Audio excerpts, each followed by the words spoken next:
and I get rewarded the next hand with pocket queens in the hijack. Even better, there's action as the player to my right raises to $125.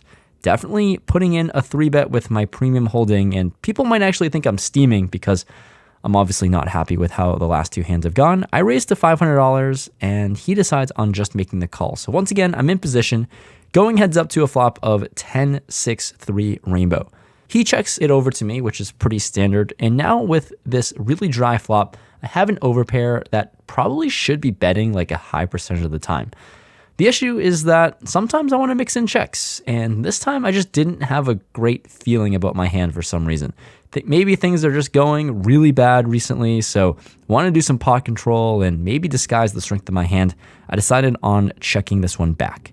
The turn, well, punishment. It's the Ace of Diamonds, a disastrous card, because this is just one of the 2 cards I didn't want to see, any ace or any king.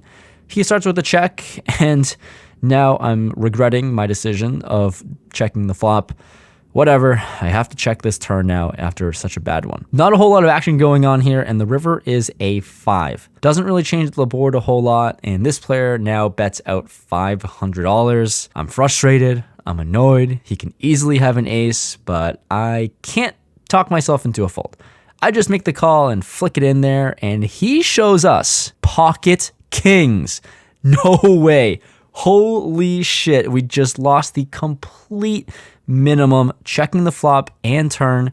Could have actually lost my entire stack and doubled this player up, but it feels nice to just lose the complete minimum with such a strong holding, but it also just sucks to just keep getting crushed. All right, we finally pick up a hand. It's a fun one. Pocket 10s with the $40 straddle on. I am first to act here and raise it up to $120 because that's what you do with pocket 10s. Action folds all the way around to Mariano, who's in the straddle. He's to my right and makes the call, so we're in position here, going to a flop of 6-4-4 2 spades. Got an overpair here on this board, and when he checks it over to me, I decided to bet on the larger side to $200. With this board usually favoring Mariano a lot of the time, and I have a good hand, trying to bet for value against a lot of hands that can call, like draws or worse pocket pairs, or maybe even a 6. But for $200, he has other intentions in mind. He check raises to $800. Ew. Not loving it, and I know after playing with Mariano, he's going to have a lot of bluffs, a lot of value, and with pocket 10s, seems like a standard call here for now. Just going to pray that I'm good and hold on, basically.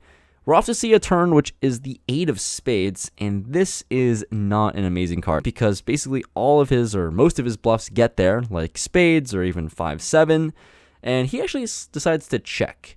I'm not going to put any more money in the middle right now, at least. I check this one back.